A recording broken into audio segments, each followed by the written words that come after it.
Copy or does it have it?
And get the recording there. They're not having any notes, they're writing everything is going to be. Right, and Margaret's is delayed as well, not till June, there's his name. So Debbie, how does this work when the elections are in? You were still on the board, this is your budget. Okay, right. So you will present this budget because it's your budget. And that is working? Okay. It is.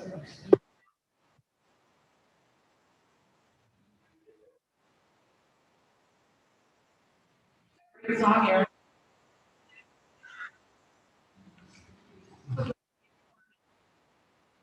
Did you want a water?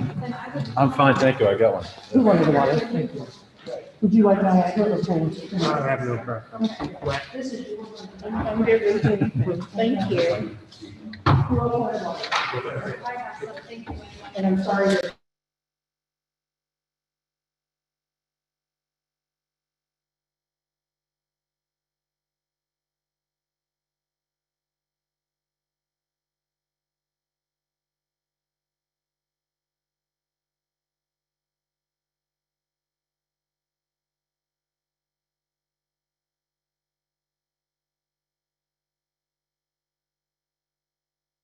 Really, yeah.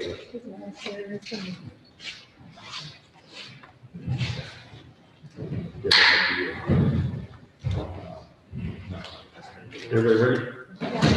Okay, ladies and gentlemen, calling meeting to order at 6 p.m. Strafford time. We'll take a roll call vote. Debbie Henderson. Here. Misty Lowe. Here. Erica Helm. Here. Terry McMahon. Yes. And Bruce Patrick Chair, I am here. The first item of business is approval of school board minutes, and we have a whole bunch of them. We have 1/5, 1/27, and 1/13 public and non-public. Did the board have a chance to review those? The first one I did, I had to confess. Doing the second.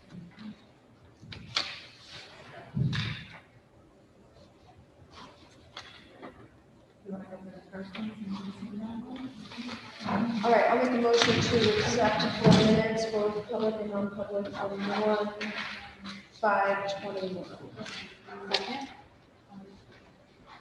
Okay, would you want them one at a time? Is that what you want to do, Deb? I guess so, I didn't really look at the other one. Are there any changes on the 1/5/21? Okay.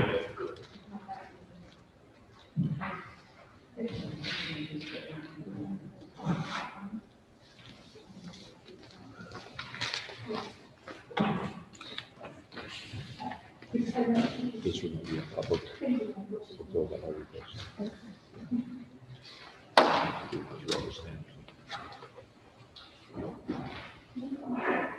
She's just looking for her notes. I'm sorry? She's just looking for her notes. Okay.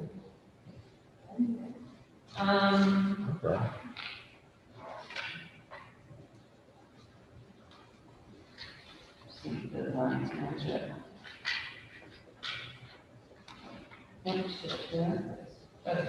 Is that how you spell over?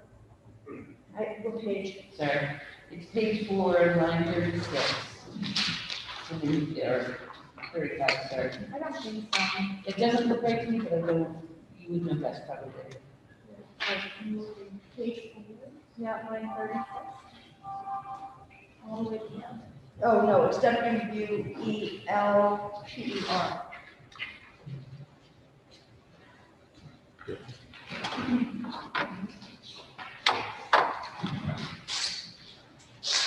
Um,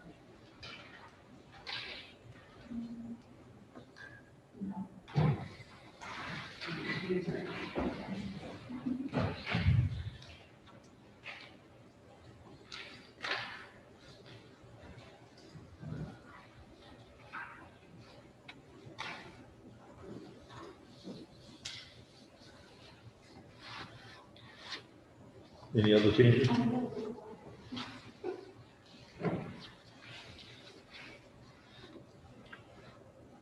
Okay, hearing none, we'll put it to a vote.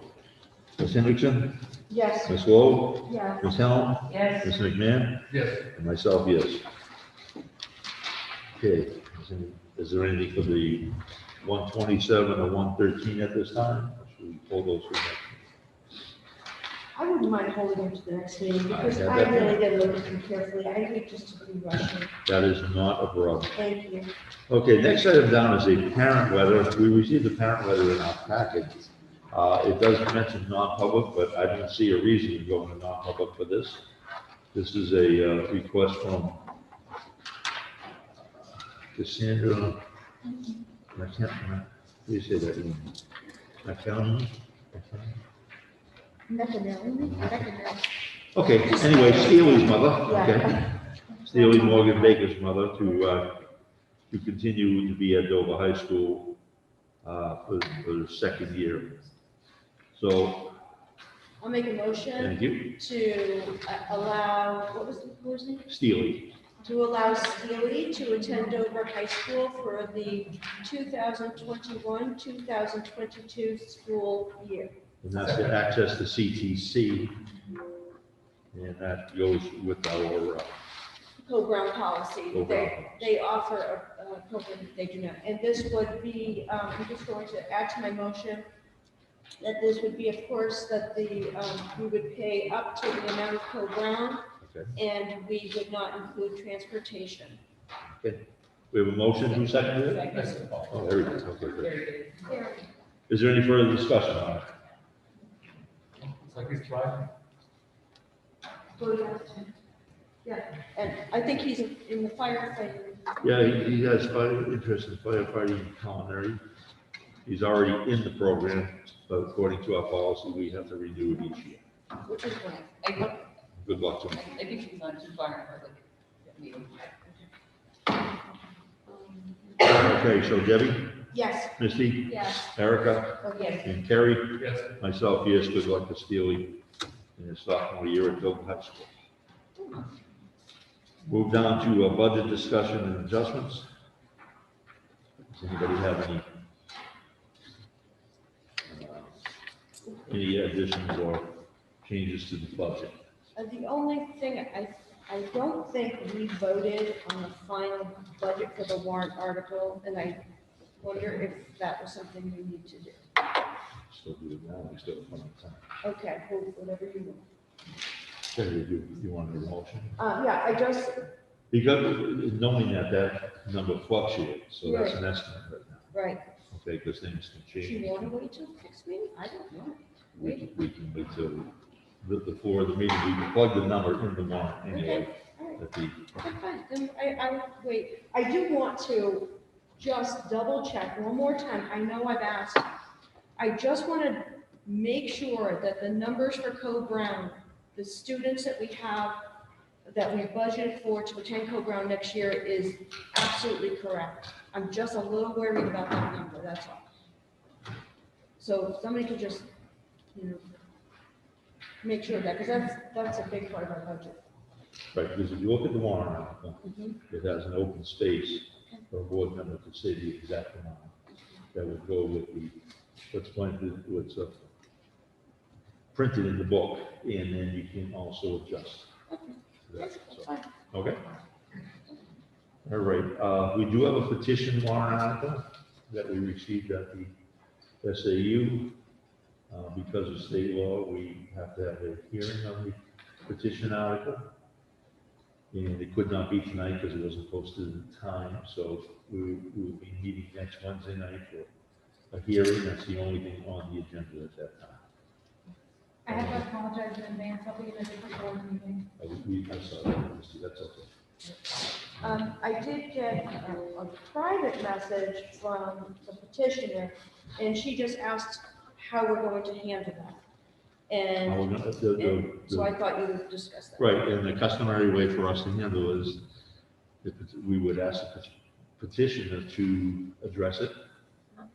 All right, speak on it, and we'll ask if there's any questions on it. If there's questions on it that pertain to the school board side, we will answer that. If there's questions that will go directly to the petitioner, they will answer it. And then we'll conclude the hearing and we'll move on to either to our warrant. I believe the petitioner said she will be participating through Zoom. Yes, that'll be allowed. Okay. All right, because where it's an open hearing, we will keep Zoom open for any questions at that time. Okay, school meeting discussion, any further for March 6th? Does anybody have any other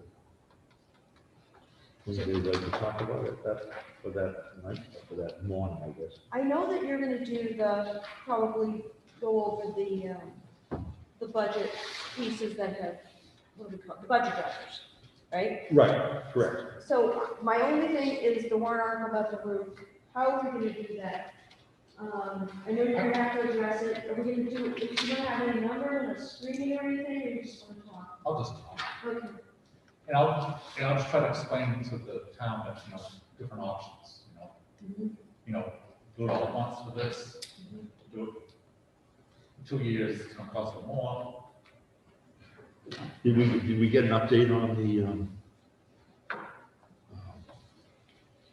capital improvements account? I didn't see one. We requested that last time. Yeah, I think, Correct number. yeah, and I do think, You have it? No, I don't have anything other than this number, we are confident that your number is correct. and after our last meeting, I started thinking about that. We did use a lot of money, and we were down to 137. But that 88, I said to myself, why was it put in that? And then I remembered the story. Do you remember when we had someone else, a former VA, who took a check and walked it over to the town of $88,000, That's correct. thinking that's the way it should be done? I don't know if you guys remember. Yes, and they said you can't do it that way. And so we said, no, we want to hold that because we want to see our capital reserve has gone down so much, we spent so much money that we were $137,000, which is really low for us. That if we could use some of the money in the budget, we would cover that, but we had to wait to see how the year progressed. So that is where that money came from. It took me, thinking about it for a couple of hours, it seems like it was 2 years ago, but it really wasn't. It wasn't. Yeah, it was a year ago. And, Mr. Waring went through the statement again after the meeting, we went through and looked at it, and we couldn't find a problem. Right. I mean, he's confident in the number, Good, yeah. It was a puzzle, yeah, because of that 88,000, and it was a strange way of Well, happening. it was before Monica was here, it was before Mr. Waring was here. Right, it was So with our what- former VA, it didn't know that Substitution he couldn't go over and actually give a check to the town, had we done differently, Yeah. and that's what was We happening. may want to Mystery consider, if we indeed have 251,000, we may want to consider using some of that towards the roof. I haven't get feedback, like, if we have people saying, well, if we have $250,000, why are we asking for a mistake, I agree. I agree too. I would say, take 50, I like to have 200, leave 200 in there, that's my magic number. And I like to take 50 out of capital reserve, ask for 100. Amend the warrant article on the floor and Yeah. change to 100, and then you don't have to do it 2 years, you can get it in one. Yes, I think it will fly. Yeah. I think it will fly. And we'd actually, if we did it 1 year, we would save like 5,600 because we won't have to pay the $2,000 a year that we've been chasing leaks with. Right. And it goes up 3,600 every year. At See, least. yes, at least. Resilience price are going up. Oh, yeah. They are. Yeah. Okay. Yeah. How does that sound? I think that the people would like that. Yeah. Okay. The day, you can change it that day, on the warrant article. You can amend it that, Because we've already posted them, right? yeah. Or adjust it. Okay. Sounds good to me. All right, anything else on the warrant article? Okay, let's move down to, student service report. Mr. Byrne. Yep, I want to just hand you out a hard copy. Ms. Henderson had asked me to bring in a hard copy for everyone, so I printed it out. Thank you. I'm sorry, this is supplemental. Oh, well, that's not what I was asking for. I asked you a question about whether, how do you prove it? I asked if whether the high school portion of our IDEA grant was included in this, and if it wasn't, if you was to print out to show us how that was going to be. Okay, I guess I didn't understand the question, because I thought you wanted to print out what I already did. Okay. So I understand your question, and I can answer your question, Okay. but I was under the assumption you wanted a hard copy of what I already Yeah, given we you. already have it, but thank you for doing that. So to, I can go through the report first and then answer questions.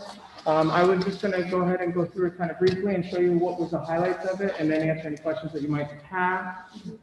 Looking at this, I just wanted to remind the board that you have PSAs that are gonna need to be decided on here pretty soon. In order to secure them, typically those PSAs are paid for utilizing your IDA grant. I know that the board had mentioned they did not want me to write into the IDA for a year that I would not be the director. So something has to be decided. I don't have to write it in, but you're going to have to guarantee those PSAs at a certain point, or you might not be able to get them. Could you tell us what the dates are that they need to be done? He usually hands them to me by March. Okay, so the beginning of March or end of March? Or? It's when Strafford Learning Center hands them to me. And some have already gone out. Some have already gone out, so I don't know exactly when I'll get the PSA. Okay. I just know that I was able to secure you the days you need for school psychology. That's the only one that's paid out of your grant. The rest are usually in your local budget. So you have that. I also have a couple things I wanted to talk to you about in non-public for specific student matters that can be done at the end. Yeah, we'll do it towards the end. Yep. Addition to that, what I had done here too, typically I only give you the month's census, but I compared it to last year. And I did that solely because we hadn't met in a couple of months due to budget stuff. So I just wanted to give you this census of where you're at for your student population compared to where you were at last year, just so you had a little comparison, because typically we go month to month. And I wanted to make sure you could compare the 2 years so you could get a better idea. And then in addition to that, I did give you your in-person and remote comparison as we had been doing, as well as your preschool. So that's pretty much the heart of my cover letter. And then from there, it does reference the 16 different pages of your different IDA grants. And Ms. Henderson had asked me a question. I thought she wanted me to give a printout of what I had already done, so that was my misunderstanding. I do know the question that she asked was the money that was Strafford's high school money included in these grants. And I'm going to reiterate what I've said before. Strafford doesn't have high school money. All of their IDA money has been allocated to Strafford School District via the grants in the New Hampshire state system. Okay, I guess here's my question. When I spoke to the person from the DOE, and I know this discussion went on last night, or Monday night at the joint board meeting. When I spoke with the person at the DOE, they did say, of course, at Northwood is going to be the people who are receiving and overseeing that money for our students. But they did say there would be a gentleman's agreement where we would know how our portion of that money, which she told me the formula, which equates to between $28,000 and $30,000 for our students at Co-Brown, is used, that we would be able, that they would be able to say to us, okay, yes, we are managing your portion of the IDA money for your students at Co-Brown, and I want to let you know we're using it for this. We're paying for the CBI course, or we're doing this, or we're doing that. I mean, that's what I was told by the person who's in charge of the grants at the DOE, that we would be able to have that information. So that's what I was asking. You don't have that information. There is no money that is being tied. Your money is not there. I sent further documents and emails afterwards that showed that the money that you were allotted is only in your IDA grant. That's it. The rest goes to the town where the students attend.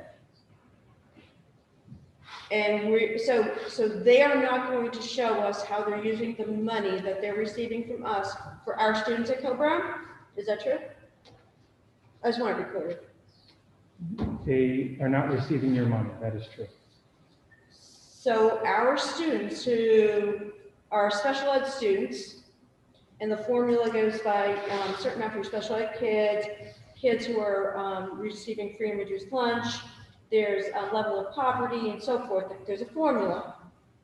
And that formula is calculated per student, how many students we have over at Co-Brown. Per the special ed person at the DOE, which she told me the formula and told me the amount that was for our students, she said we would be allowed to know how much the $28,000 to $30,000 of our money is being used for our students. We just want to know. Do you know how the high school money is being used and Northwood's using the high school money for their IDA money? Can we see that? I'm not going to share another school's grant with you. I don't, are you asking for Northwoods? What Nate is, I'm assuming what Nate is saying is that Northwood has all of the IDEA high school money. Correct. And they have a plan for how that money is being spent. But our students are within that plan. And so I'd like to see how that money is being spent. And Nate is saying he will not share that IDA plan with us. Okay. Is the money being proportionately divided into 2.5 schools, I guess, because Nottingham, some of them go to Dover, So I've tried to explain this the best that I can. And I'm going to try again to state that this is a state issue. It's an SEA issue, not an LEA issue. I do not have authority to spend money for another district. I do not have authority to reimburse money to another district. The money that is in Northwood is there because the federal government told the state how they were supposed to do the calculation.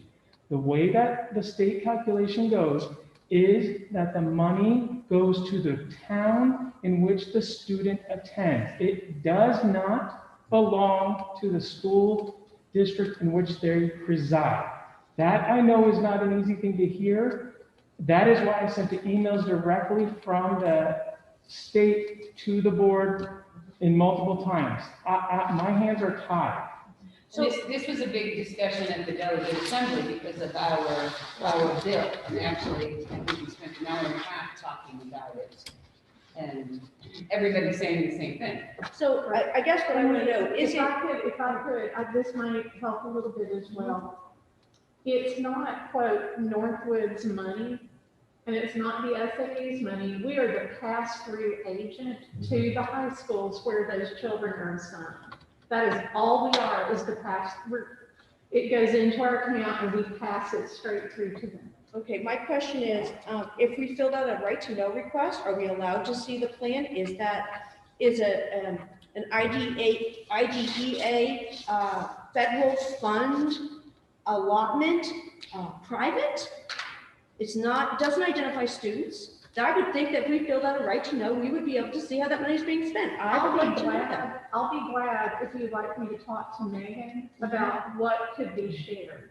As far as specific expenditures on specific children, I'll tell you right now, no, you don't have the. That's not what I don't think it's specific. We're not looking for specific expenditures. We'd like to know our 30,000, which We can It's argue. not yours. That's the thing That's- that we want you to understand. Okay.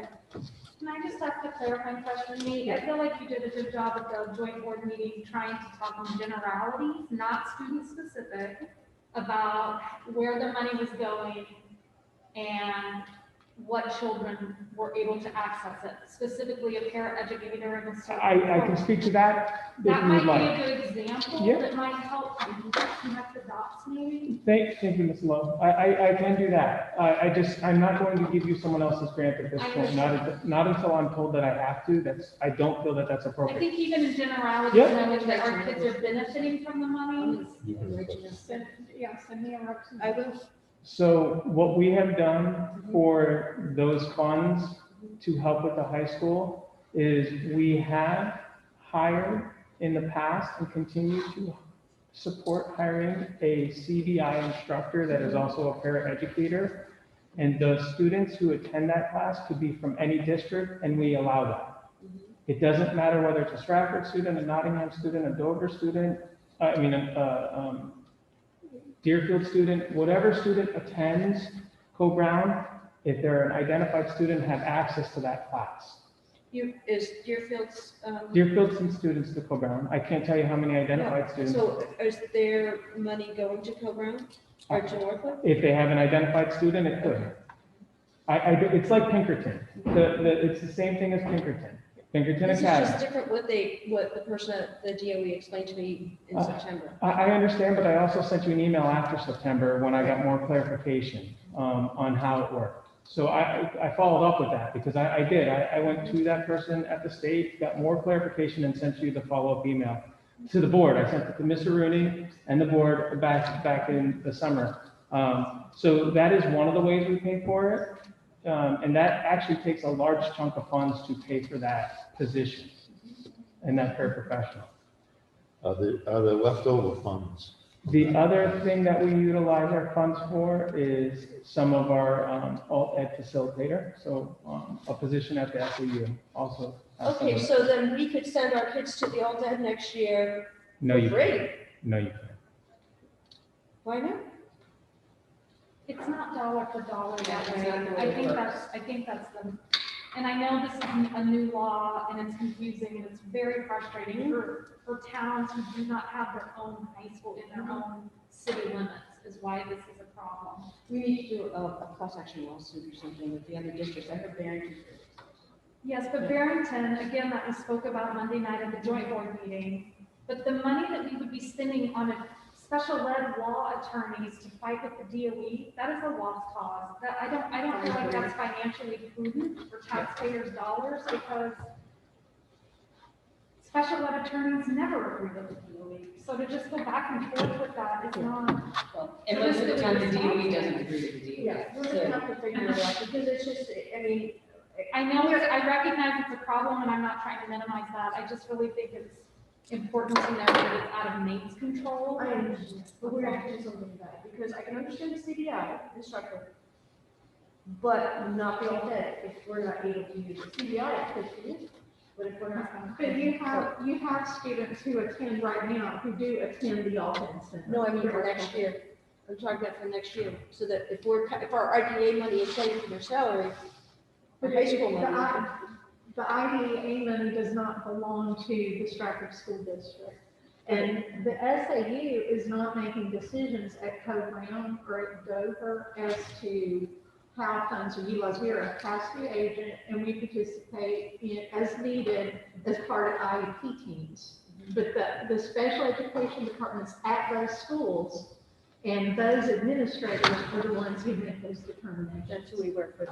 I think the question is, if, for next year, if Northwood still has the Strafford money, and Strafford students are going to Co-Brown, and that money is paid from, hold on a minute, second thing. Well, that money is being paid from that money that is Northwood. And the SAU is, the area SAU is paying for an alt ed. And we need to send a Strafford student to alt ed.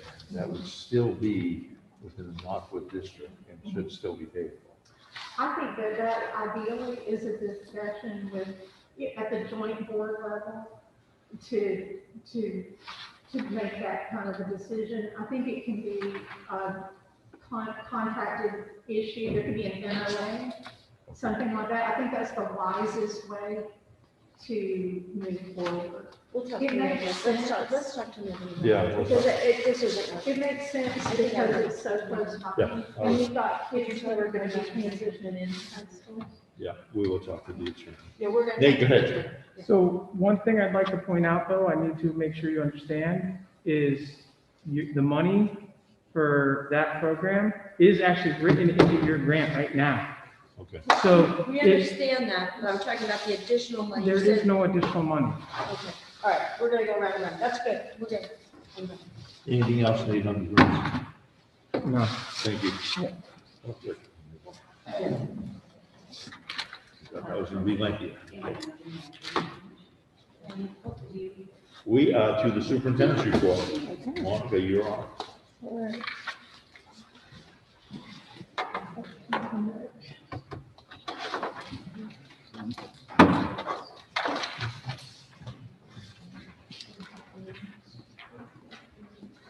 Okay, Aaron, Yep. I just have to. Hey, we're up to the superintendent's report. What will be projected on the screen? I'm gonna do this.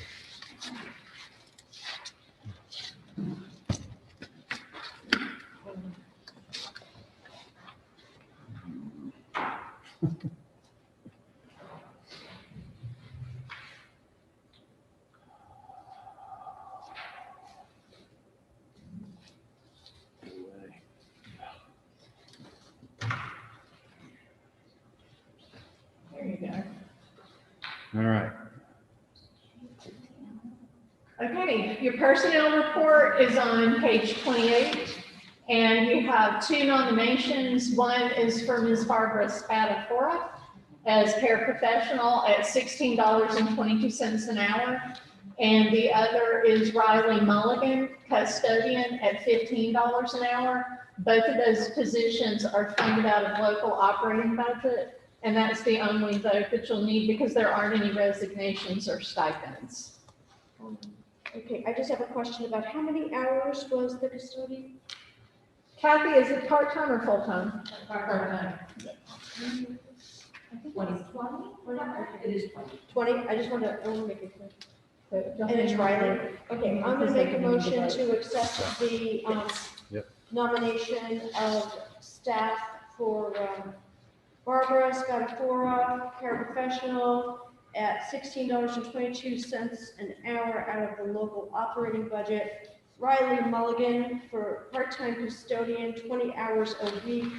How much was it, 15? Yep. At $15 an hour. Second. Okay. Motion and second. Any further discussion? I just have a clarifying question. Go right ahead. Have these folks already been working here under the capacity of like a substitute? We needed someone. I was approached as chairman to put him in a temporary position until the board voted, I see. until Okay. tonight, so you can vote either way if you like. That's okay. I was just curious. Yeah, we needed someone at Sure. that time, and we had to fill it, so we put him in as a Thank temporary. you. Thanks. I know, we didn't vote yet. Oh. Okay, we ready to vote? I just made a motion, just a Yeah. second? Yeah, Carrie second. Okay, Debbie, yes. Misty, Yeah. Erica, Carrie, Yes. myself, yes, thank you. Okay. Go ahead. Okay, the next item is we need to get the audit engagement letter signed. And I recommend that you all continue to work with Closet and Sanderson. In the letter, the engagement letter's in your packet. It's going to require a governance signature and an administrator signature. So I would ask you to authorize Bruce and me to sign it. So this is for next year's? I can make a motion to authorize Dr. Henson, superintendent, and Bruce Patrick, board chair, to sign this, did you refer to it as an engagement? Engagement letter. That is for this year's, that's for this year's work day. Ending June 30th? I'm sorry. Ending June 30th? Yes, Okay, so. for the current fiscal year's audit. We've concluded last year's, we're starting on this year's, and we recommend that we work with Plodzik and Sanderson to complete it. So when it comes time to have them, June, July 1st. Yeah. We will have a price tag in front of us, right? I can't hear you. We'll have a price in front of us for the, Cost of the audit? I think, Sorry, is there yeah. cost in there? Isn't our audit usually, 5%? It's in your budget. Isn't what's it? that? Are you asking about the cost? of the Sorry, audit? Yes, I mean, it's It's- You can't really read this, it's sort of, Yeah, but normally, it's right Yeah. here, I think it's a $10,000. It's not a new expense, it's a budgeted Yeah, expense. we do budget it. And we had a clean copy at one point, because 10 sounds great. I didn't Yeah, well, that's charge what, I think we Messy. budgeted 10, you know, I think I don't know, we're in public, so I guess I think that. well, I'm gonna say that I would recommend going with Logic and Citizen. We've only had them for a little bit, Right, but they did last year. right. We are closing out our books at SAU 44 and going into 105. I think it would be a nice transition in the next year. We get it on the recommendation of Superintendent Freeman at that point. I agree. Dr. Henson, can you please, I don't know if you have it in front of you, but I think I'm reading that this says the fiscal year ending June 30th, 2021. I think this Does that need to be 2020? Am I lost in my head? Is it 2020? The fiscal year ending 2021 is this. Right. Yeah, but we need to go ahead though, Ms. Lowe, we need to go ahead and get started on generating the documents and getting that work done. We don't want to wait until the end of the fiscal year to start it. Okay. That's why we need the engagement letter. Normally, they start the audit in May. That hasn't been the case, but normally we start audits in May. And then we have it presented, like September, October. Sure. We get our final audit. And I know again at the joint board meeting, they were talking about trying to get it started as soon as possible. if We got all this work in place. Right. Yeah. So I did make a motion. No, second. Oh, you did second? Okay. Further discussion? I think we covered that. All right. I just want to make sure. I'm not helping anything else about that. Debbie? Yes. Misty? Yeah. Erica? Yes. Carrie and myself, yes. What? Oh, I'm sorry. I'm sorry, went too fast. abstain. I'm just- You abstain, I'm just jumping. You know what? I'm so used to Okay, it. Bruce, okay. Sorry, Dave. No, it's all right. It's all right. Thank you. I kind of lost focus on that. Okay, moving on. I gotta be honest with you, Carrie, I just lost focus. I just went with it. So- Just read the names. Okay, while we're talking about transition. I'm sorry, your head Mark. It's okay. While we're talking about transition at SAU 105, I had a phone meeting this week with New Hampshire Retirement System to talk to them about what do we need to do to make that transition as smooth as possible. And there are several items that they discussed with me that the board, the new business administrator, and the new superintendent are probably going to want to make, certain decisions. So as we get closer to the end of the fiscal year, I think it's going to make sense to involve Mr. Freeman and whoever you all hire as your new BA and get them into that loop and kind of hand that ball off a little bit before July 1st. So y'all have a smooth transition. You have your ESSER 2 allocation of Okay, can you hold on 145,000. There, New Hampshire School Board Association is, or the retirement system is putting a workshop together to better understand it. Did everybody see that? Yeah. Did you see that one? I saw the advertisement for it. Yeah, it was sent to us in the email. I didn't know if anybody wanted to attend, but it's like a webinar. I'm not sure. You saw it? I sent it. Yeah, I don't know, when was that though? I can't remember when it is. I Yeah. think they have 2 different dates. Yeah. But if you register and you can't attend, they'll send you the recording. Right, so if you really want to know exactly how they're breaking it down. that would be Yeah, really that good. would be really good for y'all. Yeah. Okay, you've got a little more than $145,000 in this round of ESSER funds. You're gonna have until September 30th to spend. I talked today with Fred, and the guidelines we think are going to be, for this round, are going to be pretty much identical to how we spent the last round of ESSER funds. There is going to be a substantial infusion of cash coming from the federal government after this, and that is to be determined. It's a part of the new presidential administration's initiative, and we will get additional guidance when those funds come in. I don't know if they'll treat them as CARES and ESSER, or if they're going to create a whole new acronym and program, but we are expecting substantial money.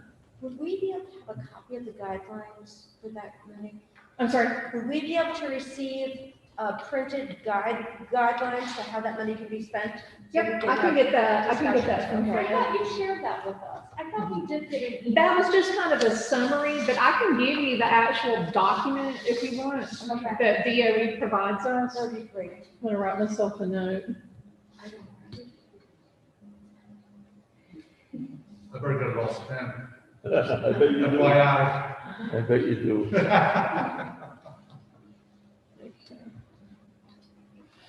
All right, then in state updates, this goes along with the ESSER too. There are some big categories that are being funded. They make an emphasis on mental health services, support, summer learning, and after school, supplemental programs, and addressing learning loss. And I will bring y'all in the next meeting some facts and figures. There are some things coming out of survey data that are being shared from the American Association of School Administrators to the superintendents on trends that are being seen in learning loss. So I'll provide that to y'all in the next meeting. The last bullet to me is the most interesting one. Other activities that are necessary to maintain the operation of and continuity of services and continuing to employ existing staff. That's different language than I've seen in other rounds of funding. So I've asked Fred Wolf to talk with Caitlin Davis at New Hampshire DOE to find out exactly what they mean by that. I'm going to give you a little bit of a summary of the CDC trend data. You may have seen this on the news and hearing, because there's a lot of talk about getting schools open at the K-8 level across the country.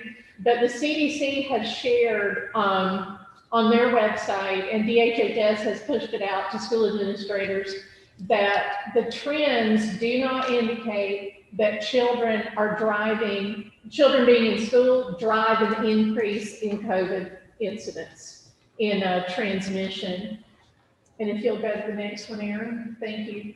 And there was a study in Wisconsin that is the most frequently cited one I've seen, that showed, now these were rural schools, and it was a pretty good number of them, and they all religiously enforced mask wearing. So I think that's important to note, as we are doing here. And they had a significantly, almost a 40% lower incidence of COVID transmission than their communities where those schools were located. And in addition to that, any of the episodes of transmission that had happened in the schools were child to child. There were not instances of children transmitting it to adults. In North Carolina, there was a study done, and these were schools that enforced not just the mask wearing, but the social distancing, the hand washing, the disinfecting, all of the criteria that the CDC recommend that you follow. And they demonstrated that out of more than 700 cases that have been transmitted into the community, even in those cases, there were only 32 secondary infections that resulted, and there were no instances of child to adult transmission. Your current situation here in Strafford School is that we have, as of today, 11 staff who are either in quarantine or isolation, and you have 66 students who are in quarantine or isolation. Your statewide community transmission metrics are looking better every day. We have seen a steady decline since the holidays in the 7-day test positivity rate. And you'll notice that that test positivity rate is now back in the green zone. It's under 5%. Back at the beginning of the school year, the CDC had recommended that schools might not consider opening if their rate was above 5%. And as time has gone by, we've seen that even with rates as high as 10%, there hasn't been an increased incidence of transmission in the schools. But this is really good news. In Strafford County, you're still a little bit ahead of the state transmission rate, and your test positivity is 6.8, but that is still substantially lower than it was right after the holidays. And the community transmission decision matrix for schools, they've now shrunk it to 2 criteria. They say, don't worry about the hospitalization rate. We're not even going to take that into account. We're just going to look at test positivity and number of new cases. But the same rule applies. If one of those measures is higher than the other, the higher measure is what your overall rate is going to be. So you have a moderate test positivity rate in Strafford County, but you have a substantial number of new cases. So your transmission rate is considered substantial overall. And our school impact right now with 11 staff members out of the building is definitely a medium. It is a strained impact on our school. Our student absenteeism, actually, I should have moved that up. Our student absenteeism is up due to the fact that we have so many children that are in quarantine and isolation. So we have a medium level of impact.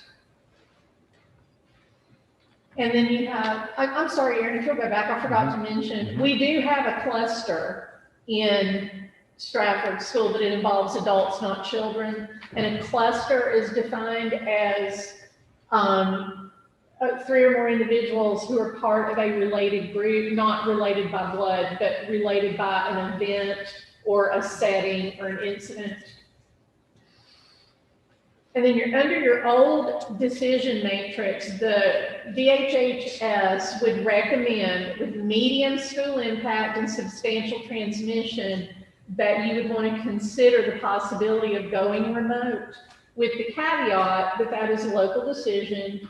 There may be other mitigating factors that would make that something you wouldn't want to decide to do. It is up to the local board. But the new matrix, which is our last slide, indicates that medium level of school impact and substantial transmission, hybrid scheduling is appropriate. And you are in a hybrid schedule, although most of the kids are in school, you are on a 4-to-1 flex, which is a hybrid schedule. Any questions from the board? I don't think she does have a comment. Okay. I know that I've spoken to a couple of people and did speak with John as well. If, Monica, if you were able to find out if we could use, if the board is in support of using some of that fund, the additional funds, to bring on our new superintendent, the VA, and maybe purchase some of the computers for the SAU before July 1st, because we'd really like to work on this transition. So if we could get them in like, middle of June or even earlier, then that would be great. And John is willing to do that. He's wonderful no matter what we do. But we do think we should get the VA, and after working with person from the financial software today, I think that it would really be helpful. So if there's a way to work that out. I did inquire because you had emailed me that question, and what I've been told is that the expenditure of the funds have to be directly related to dealing with the COVID situation. So purchasing equipment for staff to use working at home, for example, would be a justifiable expense, but purchasing hardware for an office where people are coming to work in the building is not. And bringing on staff, the hiring of a custodian, for example, if you need additional custodial staff at night, that sort of thing, you could justify it that way. So would you be able to use some of the money you have budgeted for custodians and then reallocate it in another line? You hear what I'm saying, Bruce, you know what I'm talking about, right? You gotta be very careful. No, I didn't know if we're allowed to, that's what I'm asking. If we could use some of the money from that to pay for our custodians that we are hiring to do some of that work. I believe that you're going to be able to do the same thing that we were able to do with the last round, which is reimburse, Okay. Backdate your reimbursement, but it's got to be tagged directly to mitigation of the COVID situation. Okay. Everything has to have that thread running through it. There's got to be a clear connection. Great. And our administration is keeping tabs on everything that's going for COVID, correct? Got it. Yeah, and Glenn does keep, and we can provide for y'all if you want. We do for the other two districts asked. They get an itemized, detailed, cumulative expended to date using COVID funds and what that money was used for. Could we have that? Yep, Okay. yep, we can give you that. Now, just to follow up on your presentation, to discuss how things are going in the school, how the staff is trained, do we want to consider? I mean, my mind was still on COVID and the COVID data and the matrix, so I'm just trying to shift back to that. This is the time to discuss it if you want to talk about it. Right, so I had questions around, I recall the board, and it's been several months ago, talking about the importance of the 14-day quarantine, not the 10 and then testing positive to come back. I just want to be reassured that we as a board have made that decision and ask, is that still the case? Is that still? I don't remember the board taking a vote on that. But if you all want to, and I don't think you necessarily need to take a vote, but if you all want to direct us to observe 14 days instead of 10, I've been using the DHHS guidance. So we were relying on a 10-day quarantine for this most recent situation. I remember a discussion in the library where we talked about how that was really a political piece. It wasn't a science-based piece to go from 14 to 10. But I thought that was around travel and I testing. think that was around travel. Not exposure and testing. Like, In my opinion, it's everything, but The need Apparently that's not guidance what is the 10 town days is going to ask. for travel or exposure. I can just say, I received a phone call last night from a contact tracer from the state because my grandson is one of the children that is in quarantine. And so he told me that the date in question for my grandson was February 1st. And I thought it was February 3rd because that's when we found out about it and that's when they were sent home from school. But he said, oh, he's all set to go back to school on the 11th or the 12th. And I said, oh, they're going back to school on the 15th, on Monday. So I said, I think we're observing a little longer of a period. And he said, that's okay, the state says 10 days, but if you go longer, that's fine. So I think with the kids we were quarantined for 2 weeks. Our principal wants to speak on this. Sorry. But I have several things. So I definitely recall, Misty, exactly that conversation. I did go back and look in the minutes, and it was in November, because I was of the similar thought with you that it was the 14th. In the minutes, it is, and pretty clear that the discussion was the 10, and then it went back to the 14, and it was related to the travel. And it was travel outside of New England. I didn't recall that until I went back and saw that, so I definitely hear exactly where you're coming from. That is how it was.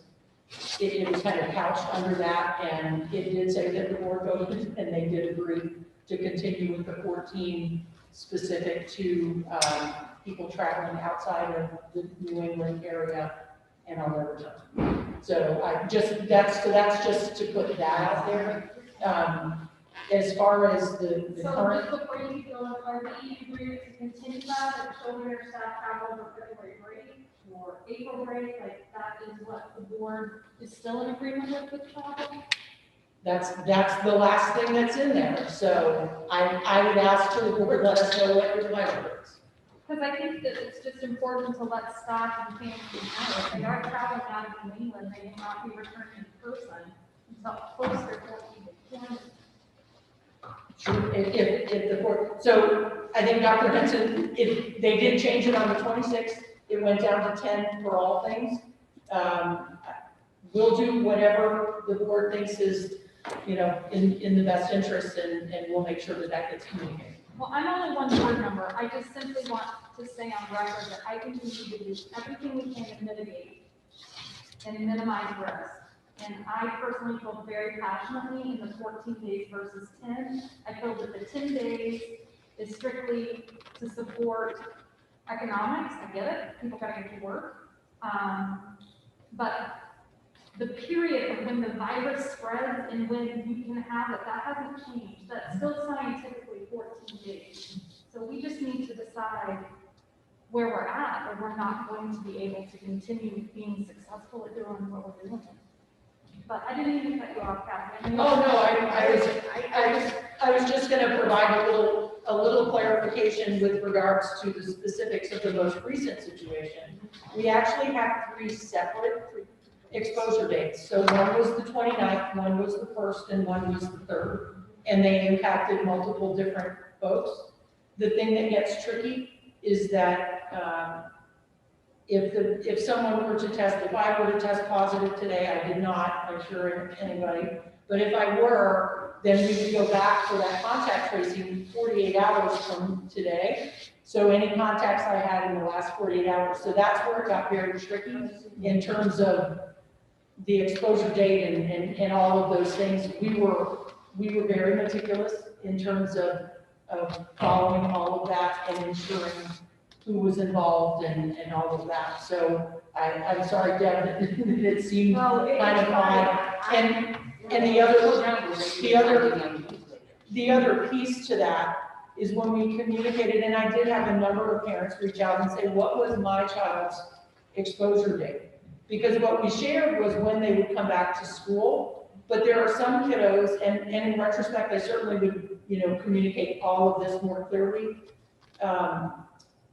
The quarantine date for some of those might end on Thursday. So they're out of quarantine, but Fridays are a flex Friday. So their return to school is still the 15th, whether it was 10 or 14, depending on some of those exposure dates. So I did have some people reach out and I shared, some of it was for rec basketball.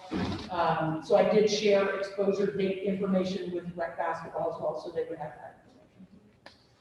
I hope that makes sense. I'm not sure if it does. Do we have further discussion on COVID at this point? We had, I do think it's important for the board to know, we had a number of parents who reached out and said, well, I would like my child to take a test and come back after 7 days, because there's reference to that. But I showed them the language in the CDC guidance that says the CDC doesn't recommend this. Because it could possibly drive increased transmission. So we denied those requests. But the staff, the teachers were out, so even if the kids came back, there's nobody to teach them. That was true for some grade levels. And again, the last thing I guess I'll say is again, at a board meeting in the past, I had asked how closely the staff is following the guidelines. And I was assured that there were some questionable times observed, but that had been handled. I guess I would like to know your confidence level today with how the staff is, it's critical that the adults in the building are following these rules. I still feel strongly that they are. I thought that there was other evidence that they were not. Carrie just asked to go non-public. Yes, to sir. discuss I'd them. like to go into non-public and discuss some of this. Yeah, I think. We will hold non-public, we will hold this discussion upon non-public when we're done with the rest of the agenda. Okay. Okay? All right. Okay, so we're down to correspondence. Do you have anything? I'm sorry, Kathy? Of course I do. I know you have A very nice 6-slide presentation, Mr. Yeah, Becker. you were left off the agenda, that's how I was moving down. So. Oh, I thought I fell under superintendent's. Go ahead. So I gave all of you guys a hard copy. Aaron has it to put up on the screen. If it's okay, I'm happy to speak from here. The first page really is just an update, because I think, as everyone is aware, we did have a number of folks, and it's coming up because Aaron's so amazing. We had a number of folks inquire about returning and coming back, and we were able to make that happen. That started on Monday. So the first sheet is really just an update for you guys to be able to see at each grade level, how many kiddos we have remote, how many kiddos are face-to-face, what those totals are, and then I just also added the homeschool numbers, just so people could see a real clear picture of all of our numbers. And this is up to date right now. Yes, Great, this is thank straight you. out of all. Perfect. Do you know what day you were on? If there was a kindergarten teacher or a first grade teacher, they would know. Do you know what day you're on in school right now? 99. We're 99? Okay. So then our second trimester would be over at 120, right? For the 3 weeks? Or 3 full weeks? It's, yeah, the progress reports are gonna go out, I believe, March 27th, so the trimester would end around a week before that. Now, the only thing I think in looking at that, the one that's just a little kind of high is this, you still see seventh graders in there. Yes, So- I was just saying, it's interesting, but.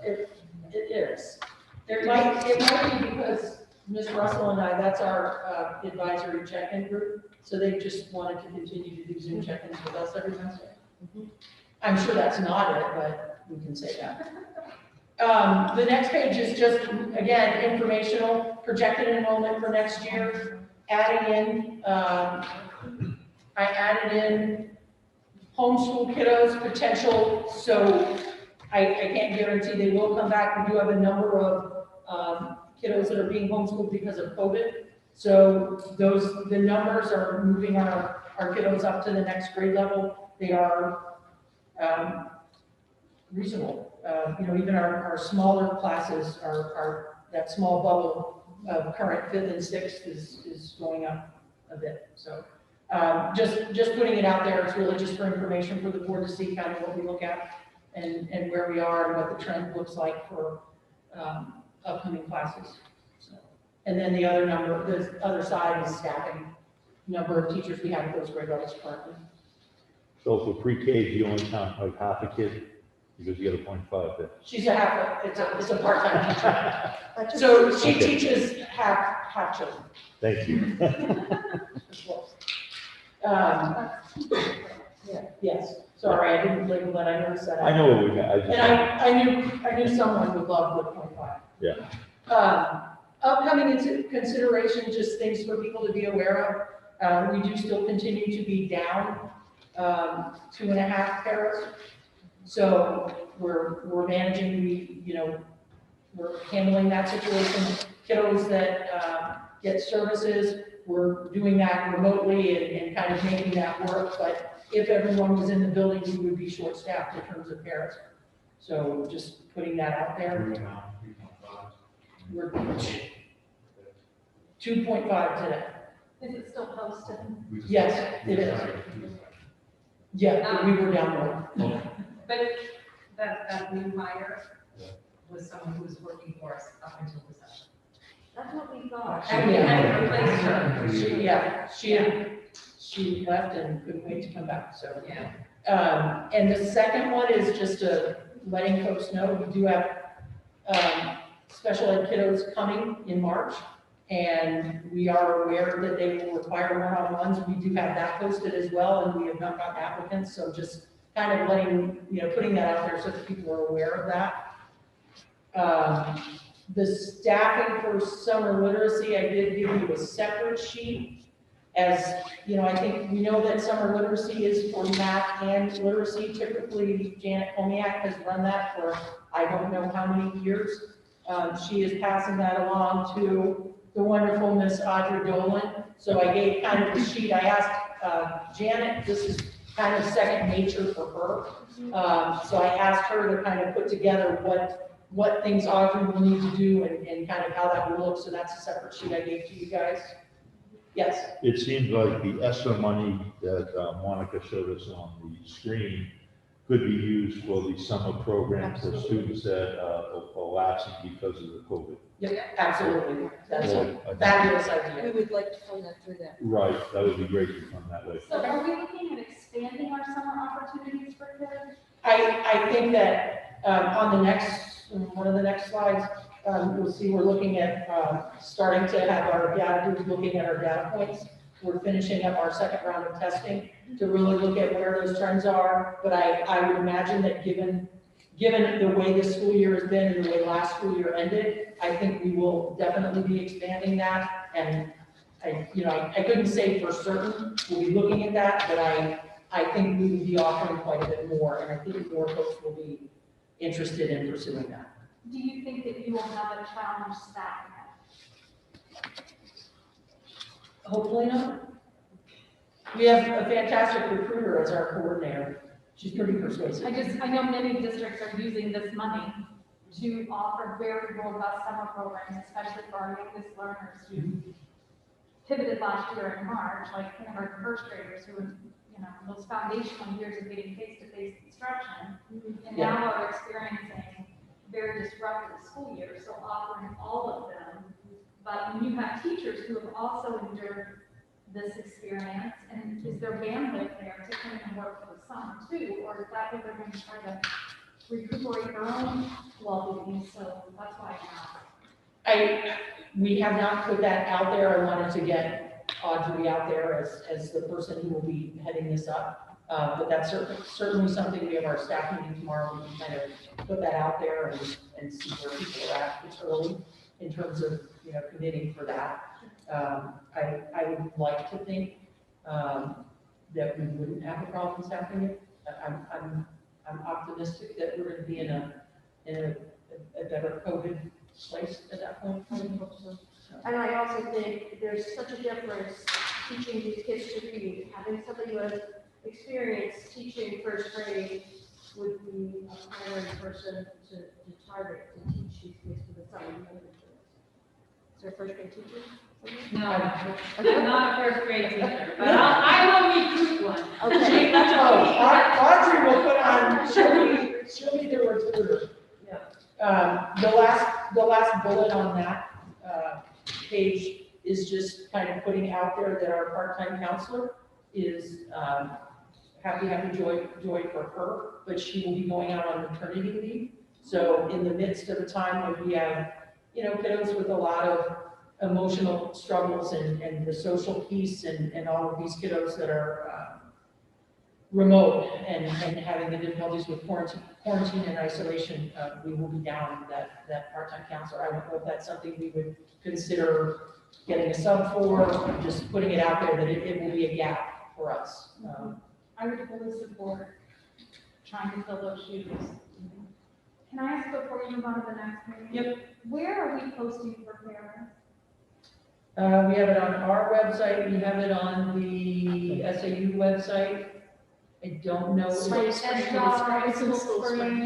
I've been hearing from other districts that are also, everyone's struggling to hire parents, so that, Nate, is it Indeed? There's Indeed is another place one that I that some are understand has had using. more success finding paraeducators, so I just didn't know if we should broaden where we're advertising, if we're continuing to struggle to find people. So the Indeed has been more for professional, the teaching and the administrative staff that they've seen that being more successful, not as much for paraprofessionals. Okay, I thought I had heard that at the They are Special broadening Administrator it out. Association, someone would share they were having luck with Indeed. I'll have to with look at hiring that. parents. We can do that. So I was just curious. And sometimes just refreshing the ad, if Linda could refresh our So ads, so they moved up to the top, that helps. Yep, we can certainly do that. Anything else, Kevin?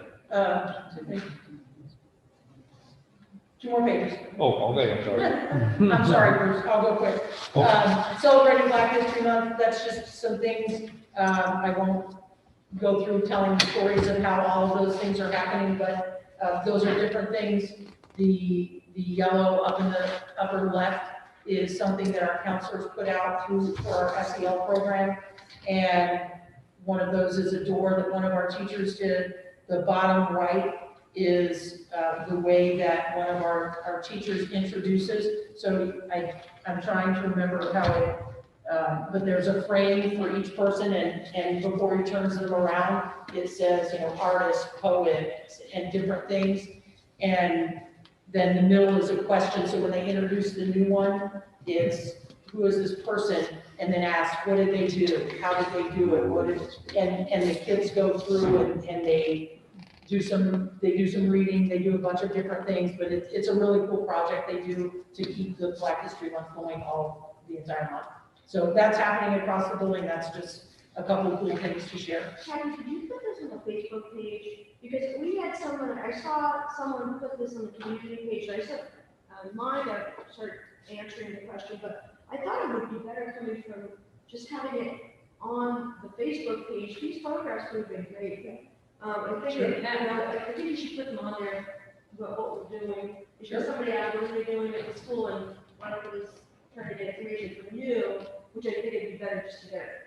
And we can put it on the website. Our website is very robust. It's fantastic. People should keep looking. So there's definitely Black History Month stuff up there as well. So. The last one, and I'll be brief. Just a couple things to share. Some good things that are happening. The Problem Solvers group. We reached out and just asked anyone in the building if they wanted to be a part of. Put on your problem solving hat, and then we created a form for anyone in the building to just share if there were things that they could use a little help that maybe we could solve at the building level. We had, I think, 5 problems that people shared the first meeting. We were in there and I promised them, I said, you don't need to bring anything. I'm not going to ask you to do anything. We want your brains. We want your mind. We want your problem solving creativity. And folks came in, we were in there for 30 minutes. We resolved all 5 of them, communicated it out. It was fantastic. So that's been a great group in addition. The data group I just mentioned earlier that we're going to be looking at our testing and working on that. Always thankful for the team effort to support one another through multiple quarantines, being able to cover and the challenges of making sure that we're still able to get everything covered for the kiddos that aren't here.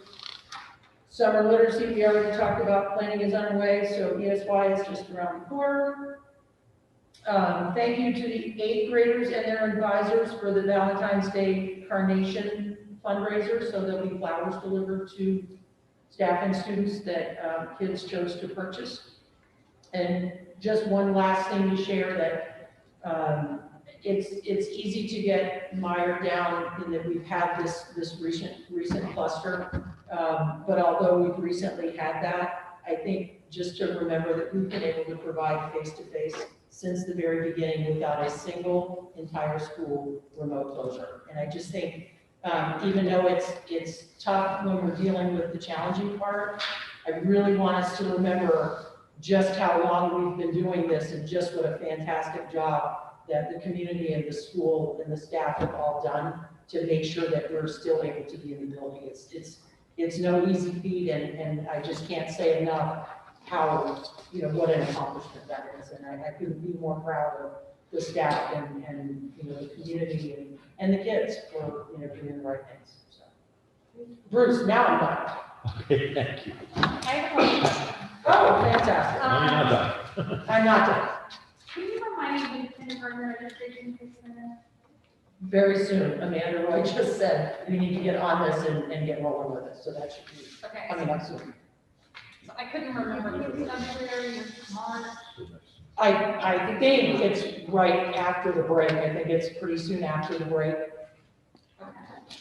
And then I guess I also had a question, Kathy. I don't know your opinion on the teacher workshop day in March and whether that should become an instructional day or not. It is on a Friday, and currently that is a flex day. But many districts, because of what we're living, have taken a very close look at workshop days and talked about the importance of trying to increase instructional time, especially spring this year, if you look at vaccine, outside. So I just know that's something you have thought about or have an opinion about. It's not something that we've had a lengthy discussion about, but I think amongst several of us, we talked a little bit about that, and I think it does make a lot of sense. Workshops and professional development are obviously very important in terms of what we're able to do. A lot of the things that we had planned involve bringing people here, and when you're talking about bringing a social emotional learning person in, doing that remotely is just not the same. So we haven't done some of those things, so I think that makes really good sense. So I don't know if the board wants to talk about that, because that's a calendar change. I am in total support of putting off having the 2 workshop days as instructional days. These kids have missed so much face-to-face instruction. It is painful, especially in higher grades. Now they've been out for 2 weeks again, first grade. It is, and then the Flex Fridays, these kids came in, we started late in September, they missed half their kindergarten year. It is, they need every minute of face-to-face instruction we can give them.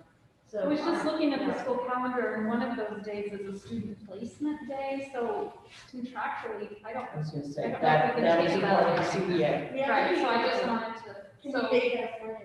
I think it's, and I don't know how to tackle the March 19th day, because it's a Friday and that's a flex day. So if teachers are already using that to collaborate and coordinate for their remote students, I don't know how, Well, we're getting to the point of saying, we're moving away from, we're seeing the numbers for remote students, it's decreasing dramatically. Like, whatever you say, okay, we're done with Flex Fridays. We're gonna, everybody's gonna be here 5 days a week. those are great questions. I don't know how. I think every school district is struggling with that. How and when is it the appropriate time to start shifting to more, start transitioning to more normalcy? I know the spring and the summer and the vaccine and, at the same time, we're all told, don't, keep your guard up. There's variances out there. Like, don't, First day back, all in is over. We Kids are are back saying out that. again on the first day. so I don't So- know. I think it's a Quickly. conversation that we should have. The biggest consideration, I am comfortable. If we get in Strafford County at 5% or below, I am comfortable with bringing everyone back, except that there is a strong recommendation from the CDC to maintain the distancing. And right now, we are maintaining, in many cases, 3 feet, not 6 feet. I'm not comfortable going inside of 3 feet of distancing Yeah, me. until the public health authorities say okay with that. That for me is just pure square footage. We don't have the square footage to be able to get every child into the building and keep 3 feet between them.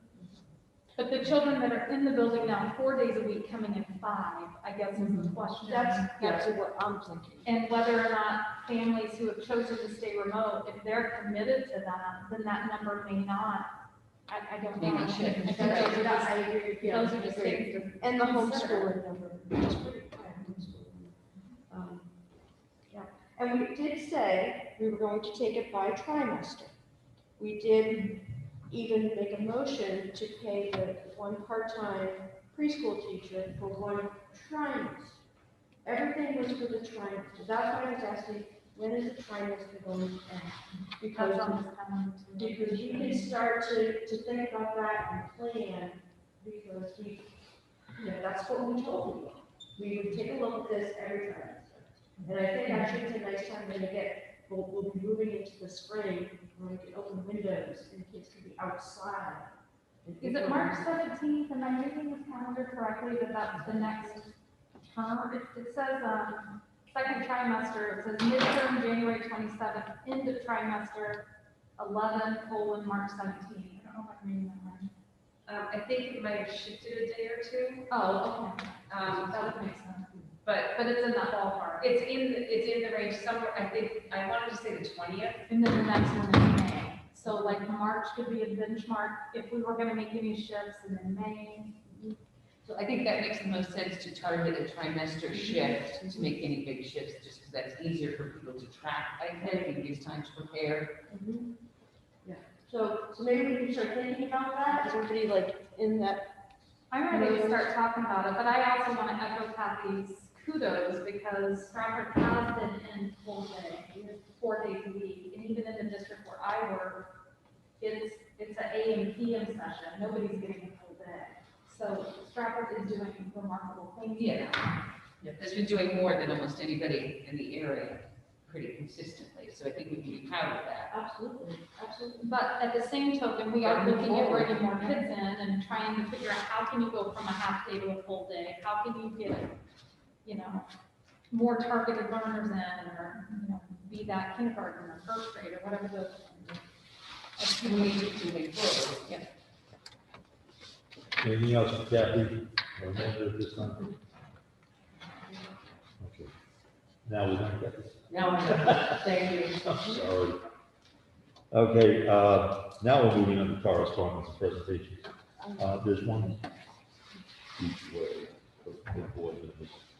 We had a correspondence from the SEA, and I have a letter to give to Audrey tonight as a response to the SEA letter of January 27th. Is it one from each file? There's two pieces. Each one is to be, Audrey, do you mind? I should get up and get over there, but. Thank you. All right, just giving you the response. There. I Thank you. appreciate it. Thank you. You're welcome. Is there anything else on the correspondence and presentations at this time? Yes. I have a couple things to say. First, I just want to start off and make it very clear that if people do need to contact the school board, the best way is to contact the general school board email, and then it's sent to everyone's email address. We have 3 members of the board who do not check nor they use the Strafford School Board email. So I just want to make that clear. We had a little I just learned that snafu. this week, We had a little snafu with that, and I'm not going to mention names, but the second thing is, we worked a lot on, we want to thank Terry Marsh. Terry Marsh, our town clerk. She really stood in for us and she helped us. We didn't have a district clerk, a school district clerk, and Terry had to do a lot of work. Well, we were very fortunate. At the very last moment, we had Keisha, what's your name? Morse. Keisha Morse volunteered to be our interim school board clerk. And so we appointed her until the election. I believe she wants to write in to have that position. So that's really great. We had that correspondence about Keisha. I'd like to clarify on that before we go any further. Sure. Keisha is the one that, okay, so the election is after our meeting. Right, So Keisha will be taking the clerk minutes that day. right. So Amelia will not be needed on that day. We have Amelia as a backup if we need Okay, her to come in and take minutes. All right. yes. I think that's it. I want to make another statement. We've had several other people, community members, ask to participate on the principal search committee. We had a deadline of the 28th, and we had to stick to that because we've had, I think, 3 or 4 people now. I just had another email of people who want to be on the committee, and I think that what are we at now? 15. How many? 15. We're at 15 people now. So we really need to be fair to everyone, and if you didn't get your name in by the 28th, which was posted, I'm so sorry. But just know that I had another email yesterday, Monica Gordon wants to. So, but folks would have an opportunity for other positions. We will be looking for other people for. There's a little conversation about how we're going to do this. Okay. But we will have, when we do the principal search, I'm sure we're going to have a community event, right, Absolutely. John? Yep, staffing community events. Yes. All right, Done? yeah, that's it. And I'd like to go back to the SEA letter and thank Monica for the help in the crafting. She is very well written when it comes to doing letters. So thank you. She was an English teacher, right? Very good at that. Committee updates. Oh, you just said that. Yeah, Principal search. I think we're meeting, is principal search committee next week, John? Yes, Tuesday, Tuesday, at what time? 6 to 7:30. Okay, 6 to 7:30, we're going to be meeting here. However, if there are members that can't, we'll be going to have Aaron try to work out a Zoom or something? Yep, Aaron and I have had conversation. We have just one member out of the 15 who is not able to be on site. So, Everyone else said. so can we post that meeting, Monica? We like to post these committee meetings, so it will be on Tuesday, the 16th 16, at 6 o'clock. 6 o'clock. To 7:30 in the gym. I was thinking the cafeteria, the cafeteria. tables are set up. I think it'll work fine. Okay, in the I cafeteria. understand you have to post it, but it's not public, or is it? It should be non-public. It does need to be posted, but it should be non-public. And one of the first agenda items will be to discuss the need for confidentiality at this point. Okay, so it is a non. It's a non-public, but we have to post it. Correct. Anything else? We just had further information today, Misty and John and Aaron and I with the BMSI, the financial software people, they're just showing us all the bells and whistles, how you can pay bills and all kinds of interesting. Very exciting. It was very exciting, that software. But they did assure us that they be able to make software. Oh, That's all that Debbie cares about is larger font. larger font. Okay. All right, we're gonna move on to set future meeting dates. We have next Wednesday for the public hearing for the petition warrant article on the SB2 bill. We have February 24th as the next regular school board meeting. That is during vacation. In years past, I would say, who's going away, but I am. you are. I'm not leaving New England, for the record. I'm not gonna be Yeah, leaving New England, I'm but I not sure am that I going will away. be in town either. Okay. I don't know if we poll at the hearing, Okay. we already know that Misty won't be here, so. All right. March 6th, annual district meeting, Saturday, March 6th at 9 a.m. March 8th is a joint board meeting, and March 10th, the new board will be here at the regular school board meeting at 6 p.m. Bruce, I have a suggestion. Why don't we cancel the February 24th and make next week's hearing/meeting, so if we have any business, we can do it, so we don't have to have the 24th. I like that. That works, just, I don't know that, and I don't know that this matters, I'm just pointing out that we may not give a meeting yet enough time to turn around minutes. Well, you can always We're miss still- later. Yeah, we But we can. have plenty to go over 8 minutes anyway. We can approve these. minutes. Yeah, We're switching yeah.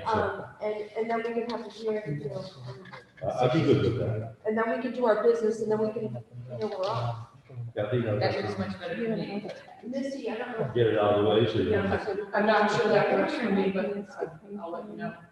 Okay. All right, so we'll move the regular meeting to the 17th and have the hearing at the beginning and then move on to the regular meeting. Okay, perfect. Good, thank you. I'm sorry, at 6, at our regular time? Regular time, this is regular time. Not coming early. No, it's regular time to open the hearing, and let people speak, we'll No, I just wanted to make sure you hadn't said. take questions and then we'll close the hearing and move on. Okay, that sounds good. Other at this time from board members. I just wanted to know if it's okay, I know before you gave me permission to contact the attorney about transition things. Yeah. It's time for me to catch up. There's a few things we need to talk about that we need to make sure we get in line for transition. Yeah. Okay? All right. Yeah, please do that. All right. Anybody else with other? Harry usually has something. Well, you want, I'll spend some money if you want. No. No. Okay, so at this time, we're going to open up the public comments. So, ladies and gentlemen.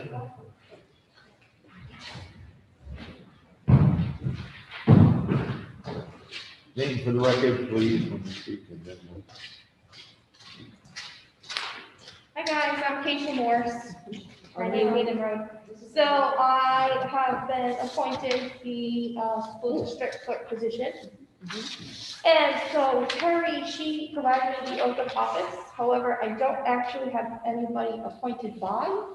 She wasn't sure who that was, so I'll just need somebody to fill out the paper. I'll take it. You want to take it now? Yep, I'll take it right now. Thank you for coming forward. Thank you so much for. Oh, yeah, I'm excited. That's awesome. So you heard that we're hoping you'll be here for this meeting to take minutes. for Oh, us, yeah, right? yeah. That's great. And Yeah. who did the swearing? It was Terry Marsh. Perfect. Thank you.